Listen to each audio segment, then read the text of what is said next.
اچھا ہارون صاحب، ہم نے بات کرنی تھی کہ انڈیا بھی ہمارا پانی جو ہے وہ انڈیا، یہی تو مسئلہ ہے، انڈیا اس غیر یقینی سیاسی صورتحال سے فائدہ اٹھا کر وہ پانی جو ہے باگا اور چندرا کا جو وہ اس میں سرنگیں بنا کر وہ راوی اور بیاس میں ڈائیورٹ کر رہا ہے اور انڈس واٹر ٹریٹی کو امینڈ کرانا چاہتا ہے. یعنی یہ ایک مسلمہ بین الاقوامی معاہدہ ہے جس پہ ہمیشہ عمل ہوتا رہا ہے، اس میں ہم سے کوتا ہے. آپ نے ٹھیک کہا، ڈیم ہم نے نہیں بنائے.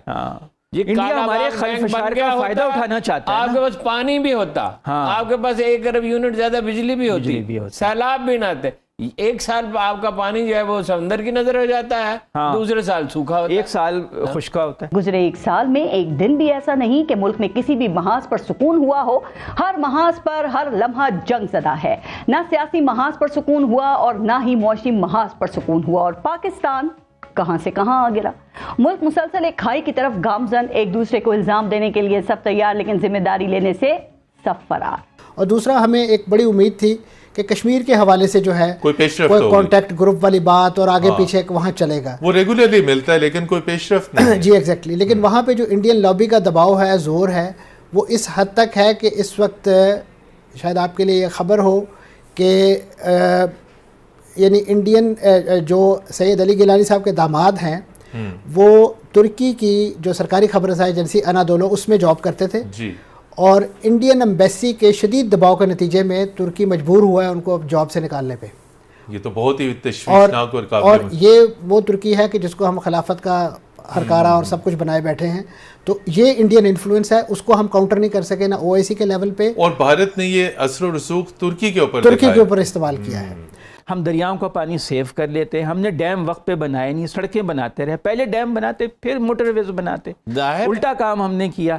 اب یہ ہے کہ جو اس وقت اب لڑائی جھگڑے شروع ہو جائیں گے. سندھ کہے گا پنجاب ہمارا پانی کھا گیا، پنجاب کہے گا نہیں پنجاب ہے ہی پانی ہے ہی نہیں تو کیا کریں گے. جناب قصور جس کا بھی ہو، اس کا ذمہ دار جو بھی ہو، لیکن تکلیف دہ بات یہ ہے کہ 1 سال پہلے پاکستان میں مہنگائی 12.5% تھی اور آج 1 سال بعد مہنگائی بڑھ کر 45% ہو گئی ہے.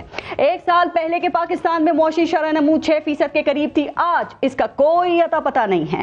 1 سال پہلے کے پاکستان میں $1 180 کا تھا، آج 280 کا ہے.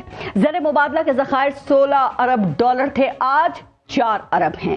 پیٹرول کا 1 لیٹر 150 روپے کا تھا، آج 272 روپے کا ہے. گھی 350 کا تھا، آج 600 سے نیچے کچھ نہیں ہے. چینی 85 روپے کی تھی، آج 140 کی ہونے کو ہے. 1 سال میں مڈل کلاس مزید سکڑ گئی اور غریب مزید غریب تر ہو گیا. حالت یہ ہے کہ ذمہ داری دوسروں پر ڈالنے والے ان گنت، لیکن حل دینے والا کوئی نہیں.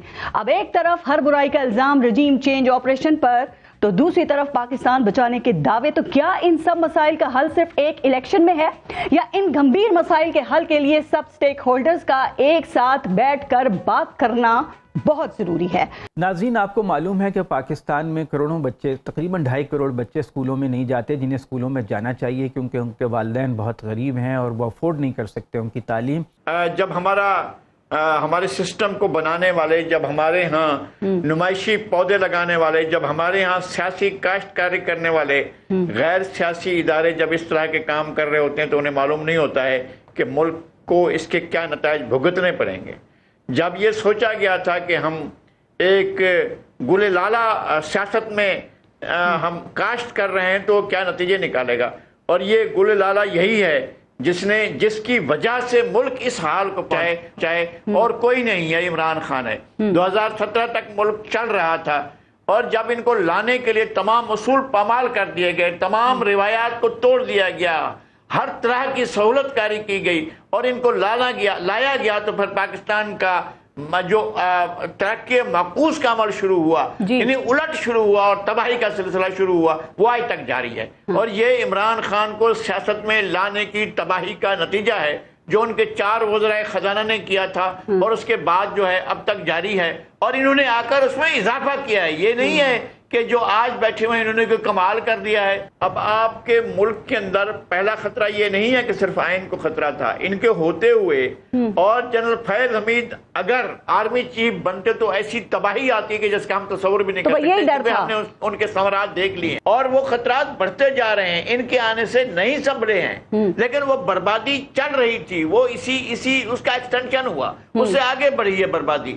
اصل بات یہ ہے کہ ان کا لانا ایک بربادی تھی جس نے ملک کو اور زیادہ خوفناک تباہی کی طرف دھکیل دیا ہے. ہم ایسے برے حالات میں پھنس چکے ہیں کہ اب اس سے نکالنے کے لیے آپ کے پاس صرف ایک ہے کہ نیشنل کنسنسس سے آپ بیٹھ کر معاملات طے کریں. اگر نہیں طے کریں گے تو پھر آپ کو اور زیادہ تباہی کے لیے ٹھیک کہہ رہے ہیں. چلے معاشی تباہی اور بربادی تو ہو گئی، لیکن اب کیا حکومت اس معاشی تباہی اور بربادی کا کب تک ذمہ دار عمران خان کو ہی ٹھہراتی رہے گی؟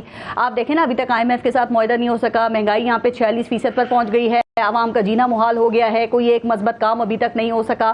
تو کیا خیال ہے کہ اب جو یہ تباہی مزید ہو رہی ہے اس کے ذمہ دار پھر آپ کے خیال میں اب یہ لوگ ہیں، اب ان کے اوپر آئے گا یہ برڈن؟ دیکھیے 4 مسائل ہیں. لیزر لیولنگ نہیں ہے، پانی زیادہ استعمال کرتے ہیں کسان. کہیں پانی کھیت میں کھڑا رہتا ہے، ہاں کہیں پانی زیادہ ہو جاتا ہے. لیزر لیولنگ ہی نہیں ہے. فلڈنگ بالکل ایک سادہ سی بات ہے. بیج ٹھیک نہیں ہے. بیج عرصہ ہوا 39 لاکھ گانٹھیں، 49 لاکھ گانٹھیں، 49 لاکھ ہیں اس سال کپاس کی 1.5 کروڑ تک ہوتی رہی ہیں. کیا ہوا بھائی؟ 1.25 کروڑ تک. بھائی ظاہر ہے آپ اپنا سیلاب آ گئے نا، بارشیں ہو گئیں بہت زیادہ. نہیں جی، پچھلے سال کون سی 74 لاکھ 74 لاکھ سے تو 1.5 کروڑ سے 74 لاکھ کیسے ہو گئی؟ بڑھنی چاہیے نا. تو بیج نہیں بنا رہے. اچھا وہ چھوٹے کسان کا انحصار ہے آڑتی پہ، وہ سود پہ اس کو پیسے کھاد مہنگی دیتا ہے، بیج مہنگا دیتا ہے، فصل سستی خریدتا ہے. پھر پانی کا آپ یہ دیکھیے کہ آپ لائننگ نہیں کر رہے کسان. اچھا پانی کا جو ہے یہ میاں عمر محمود کے تعاون سے انہوں نے خود نے تجربہ کیا 6 دیہات میں 80 سے 120% پیداوار بڑھی ہے. اسی طرح رانا نذیر صاحب ہیں ہمارے MNA رہے ہیں، 3 4 5 دفعہ وزیر بھی رہے ہیں. انہوں نے ایک سسٹم بنایا اپنے علاقے کے لیے کہ کھاد اور بیج اور پیسٹی سائیڈ جو ہے نا قیمتیں خرید پہ لے جائیں. لیکن آج کل میرا خیال ہے ڈاکٹر صاحب جو زمانہ ہے وہ ہے پولیٹیکل ڈسکورس کیسے کریٹ کرنا ہے، نیریٹو کیسے بنانے ہیں، شارٹ ٹرم پولیٹیکل آبجیکٹیوز کیسے اچیو کرنے ہیں، اور اپنے آپ کو پاپولر کیسے کرنا ہے. آج کل دیکھیں ڈاکٹر صاحب آپ ہسٹورین ہیں، آپ کا مقابلہ ہے ٹک ٹاک والوں سے. ٹھیک ہے، وہی ہے exactly. What can I do بھائی، واٹ کین آئی ڈو. جو ٹک ٹاک پہ دیکھیں آپ کی کتاب تو پڑھنی ہے، کسی نے جا کے لائبریری میں پیسے لا کے 2000 دی، ٹھیک ہے، تو ٹک ٹاک فری لبنی ہے.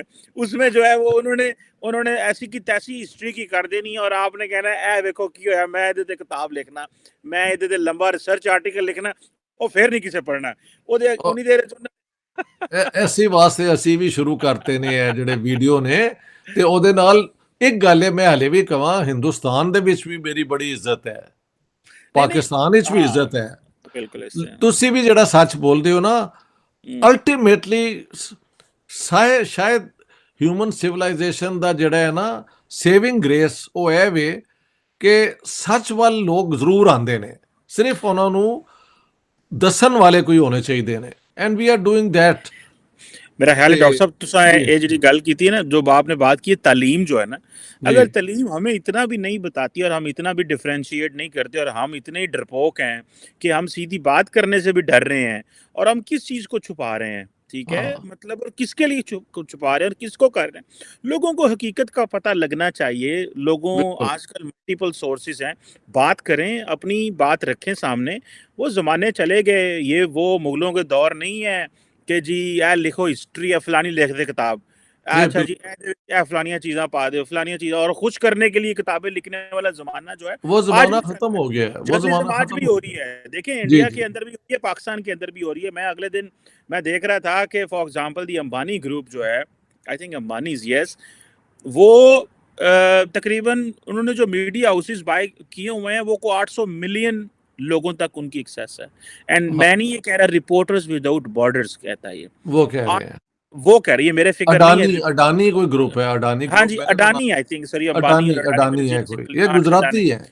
آل دس از گجراتی کیپٹل. ہاں اچھا.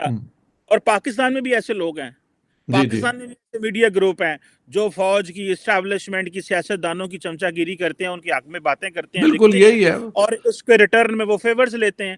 تو یہ یونیورسل فینومینن ہے. ادھر امریکہ میں بھی آپ کو ملیں گے، یورپ میں بھی ملیں گے، آج کل لگے ہوئے ہیں، وہ میڈیا پہ انویسٹمنٹ کر رہے ہیں، وہ لوگوں کو اپنے ساتھ ملا لیں، بڑے بڑے لوگوں سے آرٹیکلز لکھواؤ اپنے حق میں، تو ہسٹری ہمیشہ لکھوائی گئی ہے، اس میں تو بالکل یہ صحیح ہے، یہ صحیح